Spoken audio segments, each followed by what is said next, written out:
Welcome back to the Busted Shovel podcast. I'm Shovel, he's Busted, and today I am going to torture myself by talking about the band 5 Seconds of Summer.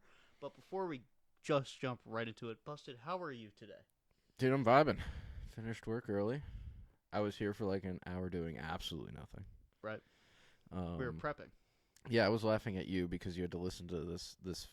So, are they called Five Sauce, or do people just say that? They just say that. Because Okay. it's 5 Seconds of Summer, so Yeah, like but it's 5 spelled SOS. SOS, not I. I Honest agree. to God, before I even 5 SOs. yeah, that's what I thought. Mm-hmm. I was like, why are they calling it Five Sauce if it's Five Because you SOS? thought it was like a 5 sauce, I possibly. because I thought it was a Five Sauce, like SAUCE. Sure. Dyslexia. I'll let you believe in that for sure. But I'm not going to beat around the bush. I just want to hop into this. And Like a frog. like a frog. I'm not going to go too crazy because the way I did this was I went through all of their discography that wasn't their live music, any performances like that. It was the main albums. I listened to every single song all the way through at least once. And I just went down and wrote down songs that called my ear, and I narrowed down the list to a top 10 with a couple honorable mentions. So I'm just going to go down. Feel free to Well, interject well, with like, anything. well, listen. Overall, how was the experience before we fully I dive on it? figure I do that like at Oh, the you end. want to do the whole Unless you, like overview? I can lead I with don't know. like You the whole know, thing. then we'll save it. It seems better to do it at the end. You're right. So what I should have done, I'm realizing this now, is write down what album these are from because I think there's context to like when their music started coming out because I think the first true album was like 2014 or is 2013. I can't remember exactly. But at number 10, I have the song "Meet You There," which Is that spelled MEAT? I wish that'd be awesome. Well, okay. Slapping their meat around, but it was cool because I just gotta say, I think outright this is part of it. A lot of their music to me is very bland, and I don't say that in a super mean way, but like it's a lot of the same thing. It's you're boiling pasta like box pasta, and you're not Five putting sauce anything on pasta. it, but there's no sauce. But I think in this top 10, these songs do have sauce, and there is variety. Sauce. Like there's some pretty cool stuff. Like I only wrote down a couple bullet points for this. I wrote it had a very industrial sound for like the drum kit and everything. It was really cool. It was very like loud and reverby and stuff. The reason why this song actually ranks low because I really enjoyed it is I think the bridge is terrible. No. It's a refrain more, and it just comes off as not powerful, but like it felt like they were halfway there to like actually making a really cool song. Like if the bridge or the refrain, whatever you want to call it, was a lot better, it probably would have went all the way up to the top 5. But it is Interesting. so weak, it actually dropped it down Wow. to 10 spots. But Single lane bridges really don't help out, you know? I'm saying, got to pay those tolls. But In what world do you have a single lane bridge with a toll? dude, all of them are like that. Some say it's more like the ride's a toll. It is That sounds this was a toll. mean and terrible.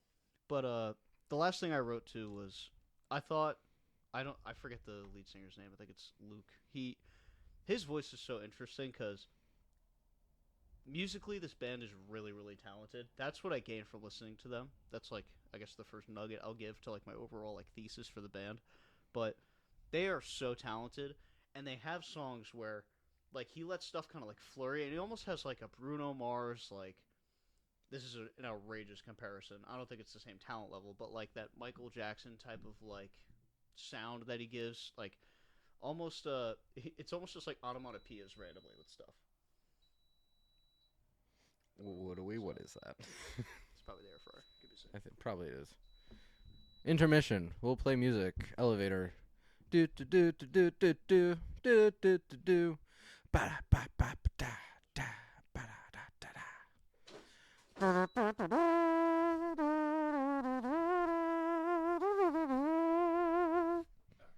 Yeah.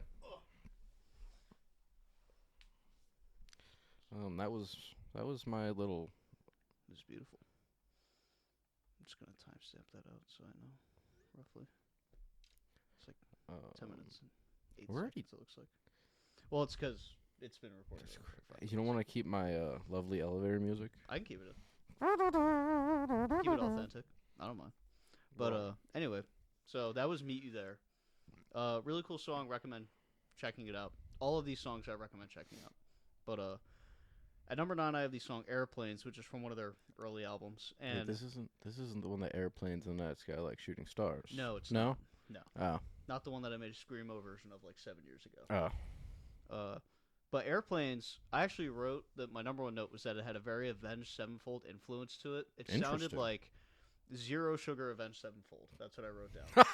So they do everything that like old Avenged, well, not old Avenged, I guess, like when Avenged tried to go write a couple more hits on like the White Album and stuff, when they would do like the big harmonies and like the little like flurries on the guitar and stuff like that, octaves and all that.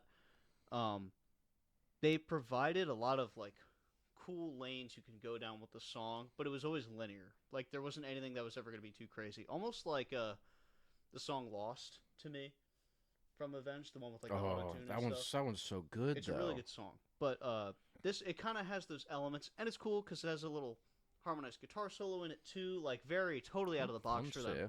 But I was like, wow, this is really really cool. I think the worst part of the song was the lyrics, which I think that's fine because when they wrote this music, they were younger. I don't know their exact ages, but you can tell, and that's again totally fine. But I think this band just it has the power to write really cool music with the talent level everybody has, Okay. but they kind of pull back because they go for that poppier sound, which is totally fine. A lot of people love it. They have like 20 million subscribers on, or not subscribers, listeners on Spotify, so it makes sense that they don't. But yeah, at number 8, I have this song "500 Years of Winter." Why? It's It's the 5 seconds of summer. yeah, no, it's like that, but like a lot more. It's an ice age. It's from the like this B-side album they put out, and it's I think like a minute long. And the only reason it ranked in the top 10 was because the drummer used double bass, and they were basically just screaming "pizza" the entire time. Pizza, like Which- the actual word pizza. Yes. Okay, I can And- respect that. Not jokingly, I think that was more entertaining to listen to than 90% of the discography. But we're gonna move right on to number 7. I mean, it's pizza. It is pizza. I have the song 18, which again really Sounds like a Taylor Swift title song. it's cringy lyrics and stuff like that, but god damn it, dude, the intro riff, it's so 2000s. They actually like the sonic variants in that song is just so cool. Also, the best part and the reason why it's even in the top 10 is because of the chorus. The way they end the chorus melodically is just really really cool because I think they're just kind of riding out whatever major line, and then they just kind of come in with whatever the relative minor is at the end, and it just sounds really good. But I really don't have much more to say about that. Just a cool song. Again, really good foundation, but it just lacks the oomph that I look for in other bands. But again, they have the talent. And this is when they were younger, too. Like, they're only evolving, and a lot of people probably think they're getting better. I think their old stuff is actually pretty entertaining to listen to. But I know this one's from, I think, one of the semi-newer albums, Empty Wallets, which really, really, really cool song. One of my, honestly, 5 through 1 on this, I actually really enjoyed listening to. I listened to all of these multiple times after. Number 1 specifically, I actually listened to a decent amount now. But I would hope so. Empty Wallets, it's just like a vibey song. It's just fun. You don't have to pay attention to it. You can just kind of be driving in the car, and it comes on, and you're just like totally zoned out of everything, and you're just having a good time. Okay. It's just one of those. Just a little bop. I'm not there to Little bop. like be fully invested and give my heart to it, but I can just kind of hang out and be like, oh man, this is awesome. Like it's one I will not skip if Okay. it pops on. So I enjoy it, and I really like the bass line in it. It's very simplistic, but it hits. It's very driving, and the bridge is awesome. It's insane. 2-lane bridge. Nice. But nice. At number 4, I have the song "Social Casualty," Jesus. which this is what I literally wrote down was pop punk to a T. It is the most like generic pop punk sound you will ever hear. You did write that. Like word for word. It is everything when you think of yourself as like a social outcast, all that stuff when you're like in high school. That's the vibe. Ah, It's just that. It's everything about it. But the musicality in it is awesome. They do a lot of really cool things.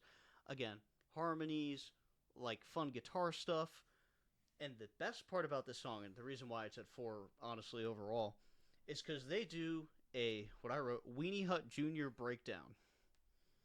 So now is that it's like, supposed to sound like something from SpongeBob, or is that like it's just like a very lackluster, low effort kind of it's breakdown? not lackluster. When I say Weenie Hut Jr., I mean it is like it's like them going hard, but it's not like a Genty. They're not trying to be like Genty or like metalcore or something like that. But it is that element of like jammy, like just headbanging type of guitar riff, and that's all they do. There's nothing going on.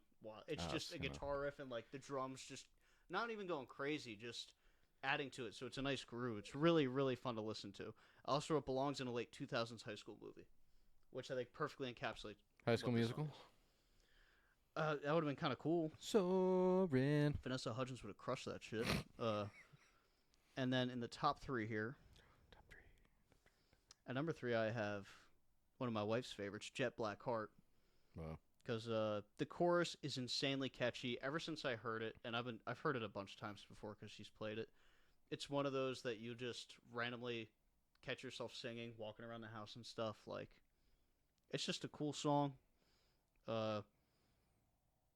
It kind of has that anthemic feel to it that they have with a lot of their music, where it's not so much like a rally cry. It's obviously a pushing out of emotion, but in a kind of weak lyrical way. Like, which that's just the problem. Again, this is one of their older songs. Okay. They were younger. They were still working on writing, obviously. But Their emotions the song were is confused. very interesting to listen to. So that one, I'd actually recommend. You might like that one. I think that could be one you could check out and be like, you know what? That's not bad. It's a bop. It's gonna ruin my sleep token time. It will. Now, number 2, I have Ghost of You. And this song is sick. I've actually been listening to this one a pretty good amount. I think lyrically, probably tied with one for their best work. There's really good imagery in the song, and it's not overcomplicated. It's very digestible. It's sad, but it kind of gives you just a good feeling. Like you listen to it, and it's so harmonious in the way of you can really empathize with the song, and I feel like feelings that everybody's had. So it's just really nice. It's a pleasant listen, and sonically, it's very very pleasing. It's a song you listen to the whole time. You're just like, oh, that's nice. Oh, that's nice. You just whipped out a. You have to say this word for me.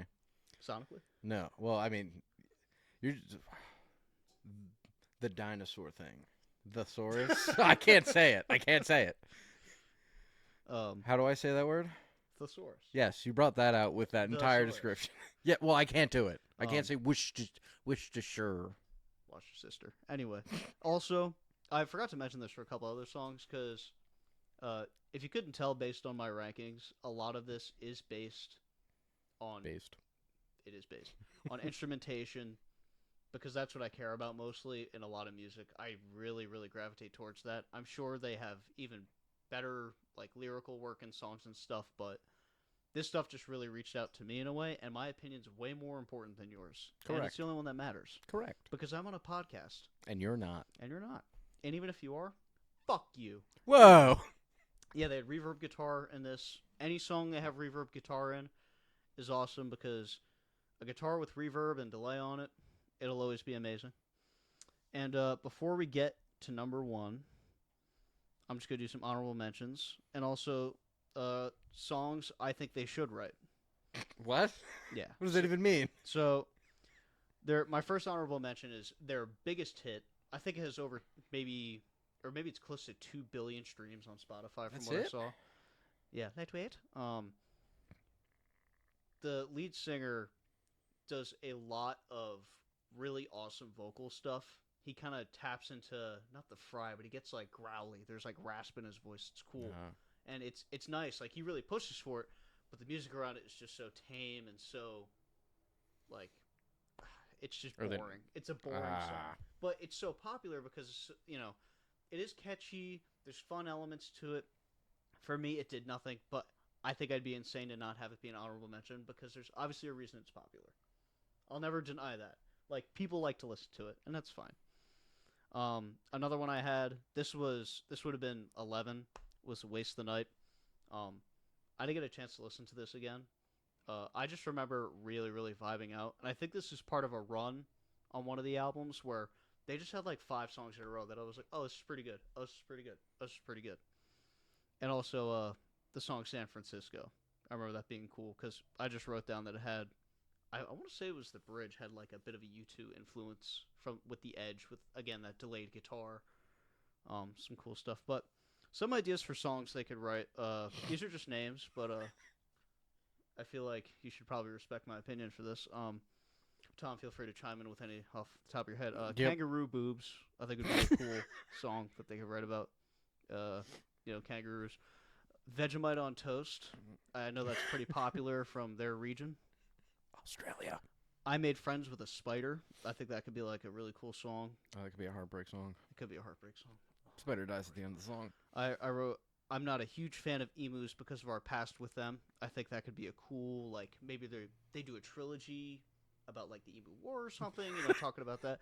And then They oh lost. god, we're surrounded by emus. So Because they lost twice. because they lost twice. Yeah, fun fact. Australia went to war with the emus, and they lost twice.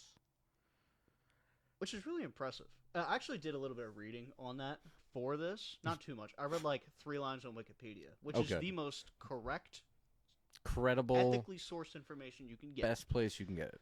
EBSCO host, baby. But I guess with whatever machine guns they were using, they couldn't accurately fire where they were going because they were running in zigzags. They were doing the serpentine. Oh, the and serpentine, they baby! just couldn't hit them. They were too fast. Which is incredible. That's wild. Shout out emus for being athletic as hell. Emus are just sentient beings. They must be. But to finish off my top 10 of the most correct list ever created, I have Red Desert, which was the leading track off one of their albums, and it blew my mind. It's cool because I don't listen to gospel music and stuff too much, really ever, but I love the sound of it, and they have this gospel-like harmony that they do, and it's the hook of the song, and it is just so pretty. It is like ridiculously pretty, and it's catchy, and they seem to follow the lineage of Wicked Game by Chris Isaak, which is a very, very famous song.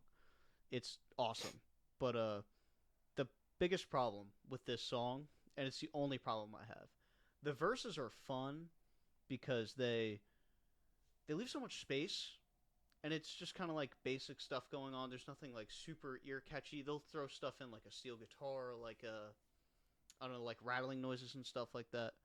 But the biggest thing with the song for me was this. I think this was the third album because this is when they took their first big step, Okay. or maybe it was the fourth album. But it felt like the songwriting was really like, oh, okay, we're really like maturing as a band. That's what it sounded like to me.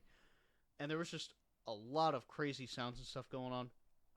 I actually, listening to it, I wrote God the Harmony again, probably for when the refrain kicked back in. And there's one of the easiest things to get me in a song is a rolling snare. Just like the marching band sound. But it just keeps building and building. And the drummer, I don't remember his name. He actually has a Drumeo video too, which I've watched, and he's awesome. But he goes kind of berserk for like half a second, and again, I'm like, dude, why can't we just write crazy stuff? I'm not asking him to write prog metal, but like, let the guys like loose, let them have fun, and maybe live they jam like crazy and they're awesome. But oh my god, like I really think they have some pretty incredible musicians there. So outside of that, I really don't have much else to say about Red Desert, but it's a really, really good song. I've been listening to it every day. Not on Every day? repeat. Every day, yeah. But it's awesome. And with that, I will conclude my continuous speaking about 5 Seconds of Summer. Actually, no. Let me do my little wrap up here. I'm not gonna say too much more. Fine. I did write as well. I think the lead singer is definitely a cannibal because he likes talking about the taste of people. All right. Well, I mean, technically, Vessel talks about taking bites of. Actually, usually it's always take a bite of me. Exactly. I think he likes cannibals. That's what Vor's all about. So Getting maybe they swallowed get whole. along, but no, it's there's a common theme of like missing the taste of you and stuff like that. Well, like I mean, multiple things. It can. So kind of to wrap it up, I think they are a solid band. I get the hype. I get why people like them a lot. They make catchy music. It's easy to listen to. It's fun. You don't necessarily have to shut off your brain to listen to it, but they have songs that let you do that. They have songs that let you feel emotional and stuff. The one thing I'll say is, and I've said 100 times already, I want them to go for it. Make something fun, man. Like, you did it.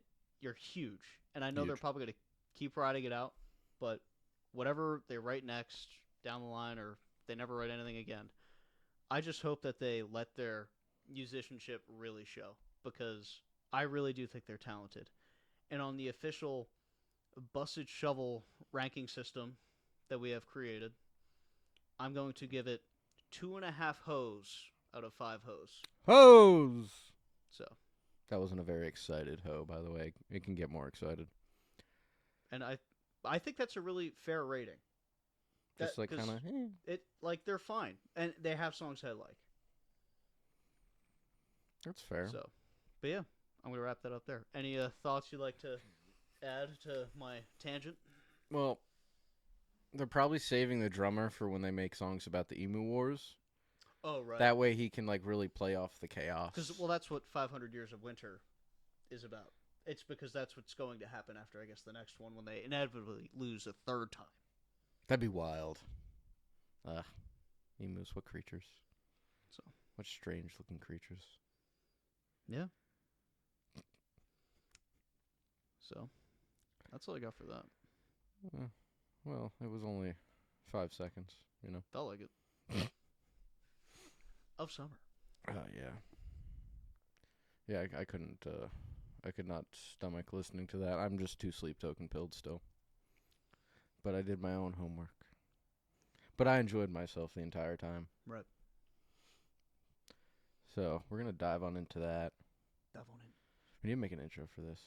If I do like, I can do that. pre-recorded in Hampton, New Jersey, from Grant's couch in Hampton, New Jersey. And then you say Hampton, New Jersey somewhere again. Mhm. And it's like, it's cinematography.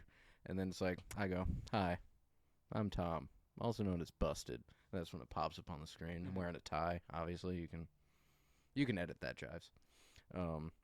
But yeah, essentially cinematography is when I watch a TV show / movie and I try to sell Grant on it. Or Shovel, I'm sorry. Thank you. Because Shovel doesn't like watching things. It's a waste of time. He likes to do things. Mhm. And apparently, one of those things is not watching things and enjoying things. It scares me. I guess it's scary. But I decided to dive into Ted Lasso. And there's only 3 seasons out on Apple TV, which I guess, depending on if you have it or not, that's a issue. But there is a week free when you sign up, and you can finish Ted Lasso within a week, because there's 3 seasons. I believe they're like 7 or 8 episodes, each spanning from like 45 to an hour. So you can finish it pretty quick, especially if you don't like to sleep. I don't like to sleep, so I finished it very quickly. Probably crushed it in like 3-4 days. So a season a day, essentially. Pretty good. And without trying to get into too much detail, because I don't want to spoil things, especially for our busters out there, because they might want to watch it after I talk about it so vaguely. Right. And it'll be so like enticing, and they'll be like, "Wow, I need to watch Ted Lasso now." Mhm. Without any like super spoilers. So obviously, it's called Ted Lasso. You follow this guy, right? He's an American football coach, and I believe it was only coached at the college level. And he gets hired by like a primetime soccer team, but they call it football. Football? Football. Football. And he gets hired to be a coach of some primetime team, right? Well, obviously, he's not the most well liked because now he's all the English or British people are just kind of like not a fan of him, right? Because he's an American, not soccer coach, about to start coaching a primetime soccer team. So he comes in just very disliked off rip. But that's where you see his character, and he's like a I guess what do they call it? Like a golden retriever type person. Okay. So very very optimistic, right? We like optimistic. That's So fine. you kind of just see him as this kind of like almost like happy, goofy, dumb guy Mhm. off rip. But I think what happens is you actually see it in the pilot episode. You kind of get a little deep dive into the character without like going too in depth into it. And you kind of get to see throughout the seasons how all these characters like grow and learn about each other. And I think it's very well written that way.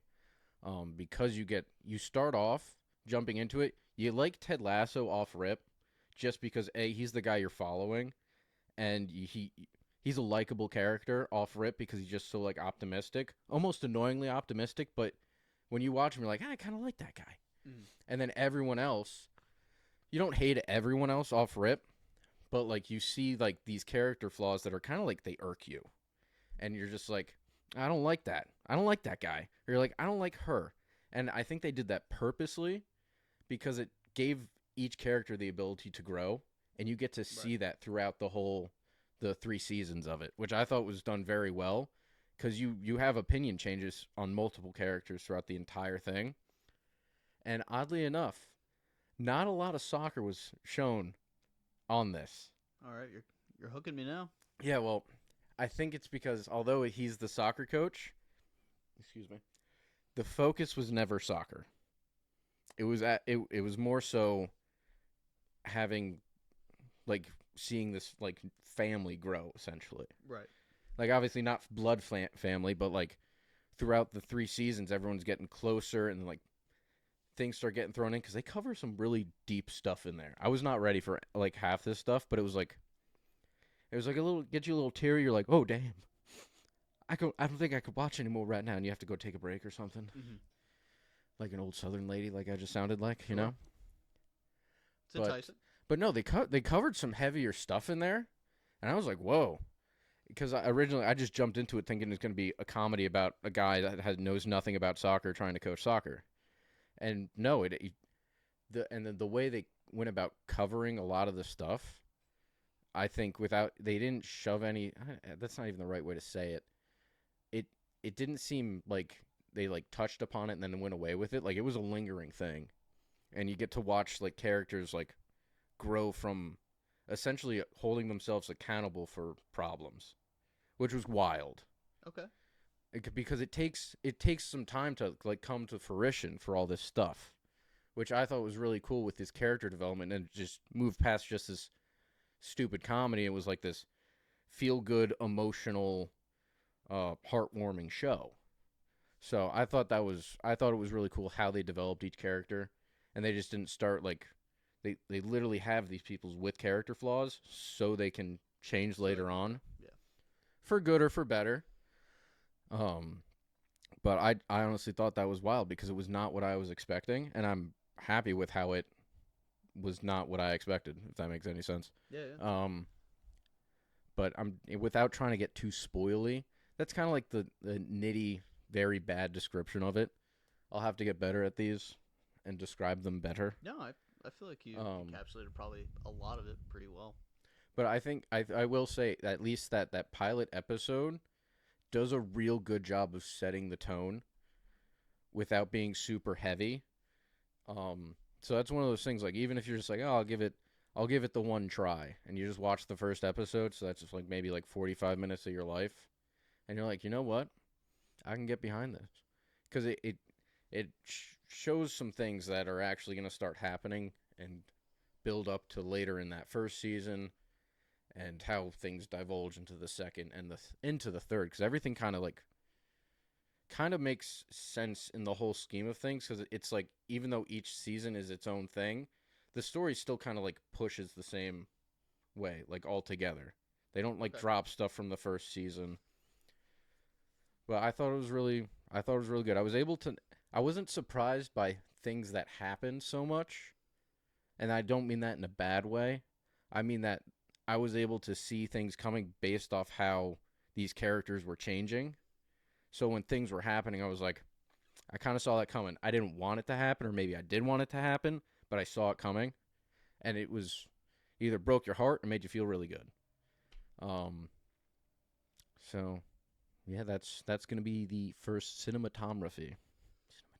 So part of cinematography was it's almost in the idea of Shark Tank where Oh yeah. I don't just say, "Oh, I'm going to watch it now."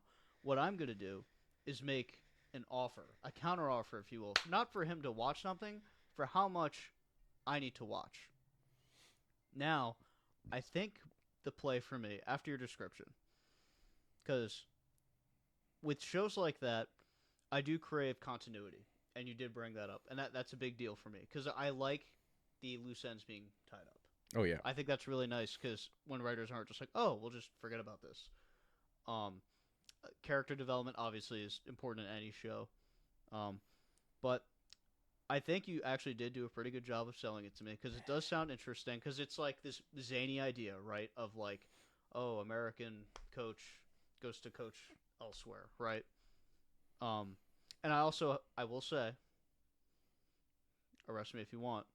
I remember a while ago on TikTok, I saw one clip from the show of him playing darts, and that seemed like a pretty iconic scene. And I was like, that looks fire. Barbecue sauce.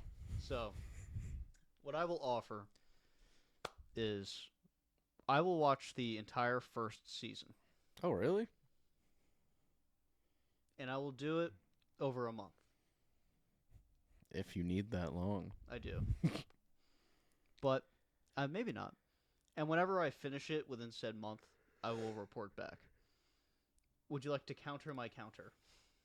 Honestly, I think that's a pretty sweet fucking deal for me. Pretty good, right? I was expecting I'll watch the first episode in like the next week. No, because I do know this show is supposed to be really good. I know my parents like it a lot. Like it seems like something I'd be interested in. So I'll do that. And I think the fair trade is if I don't accomplish what my counteroffer is, just figuring this out literally on the spot, I think I'm forced to watch the entire thing. And I have no choice. Because there has to be some repercussion for I me, mean, right? I guess, but Because say I even don't see, that's like it. that's why I was also just crazy that you were like the first season. Well, yeah, but that sounds. You said what, like 8 episodes? I think it's 7 to 8 in 45 Yeah, minutes. like that's doable for me in a month. But no, I think Something to that do with works. the wife. You guys could be like, oh, let's watch I know Ted Lasso I could be a good husband for once. for once. For once, isn't that amazing? You're welcome. Thank you. But before we wrap this up, I did want to talk about, and I should have warned you. I didn't prepare anything for this, but I just figured we could talk about it because, Oh no. yeah, we ended up crushing the newest 2 seasons of Invincible. Alan Our boy Alan, and Optimus Prime. and I said after watching it, the 3rd season for the second time within like what 15 hours. Yeah, someone fell asleep like 2 episodes in. It Couldn't be me. It legitimately might be my favorite show I've ever watched, and I think that's No, it's a insanely great hot show. take. I just But happened. again, I'm not super well versed in a lot of TV shows, so that's part of why we did this, or movies, because I would like to expand and broaden my horizons. But that show, I loved the way they did everything besides the animation in season 2. Well, yeah, that was because It they was had rough. whatever going on. But Yeah. like, even still, it still was so good. I just love seeing Alan. Alan Alan's just awesome. is just funny. Just the gore. I think Oh. I don't know why. I've never, I guess, watched anything like cartoony with gore in it. There's something so satisfying about it. It's like Because weird. it's just like they just go crazy with it. Yeah. It's like out of place. but Teeth are flying, brains flying, things are just flying.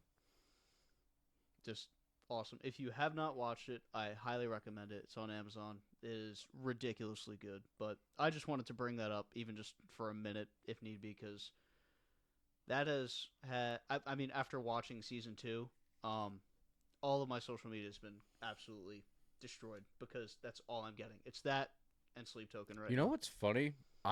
We finished season 2, and then I started getting a lot of season 3. Now that we watched it, I have no more It's gone. Invincible, which is fine because I don't need to see any more of it right now Yeah, until season 4. but yeah, I'm excited. I don't know why I didn't watch it sooner. It was just one of those things where I just didn't, Well, the goal was to have like a watch party and That's true. everyone to come around. and it just never ended up happening. So it was like, screw it. Let's rip it and see what happens. But Whip it. such a great show. But anyway, I think that's gonna do it for Ep 4. Unless you got anything else to say. Off the top of my head, no. Any new song ideas for Five Sauce? I mean, maybe like a tribute to Steve Irwin or something. Like Jesus. He Yeah. was like Jesus. The way I mean, yes. Yeah. Man, the way Yeah, that he man was. cared about animals brings a tear to my eye. fuck that stingray. Fuck But that also, stingray. he wouldn't want us to say that. No, he wouldn't. He's better than us. Exactly. That's why I'm saying fuck that stingray. Yeah, so maybe, I don't know, Steve Irwin tribute. We could do that. We'll figure it out. We'll hit him up. But yeah, let's wrap this up. In a box. He's busted. I'm Shovel. He's Shovel. I'm going to say keep on digging. Stay digging. No!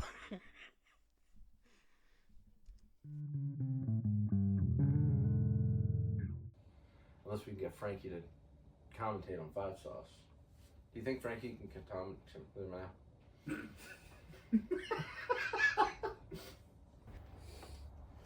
Ain't much to look at, but it's an honest cock. Amen. Line. Thick. It's like a thick line. Veiny, bro. No, I wouldn't say Goddamn- veiny. Goddamn vein in It's it. not veiny. It's not veiny. Damn vein in that shit. No, it's just a line.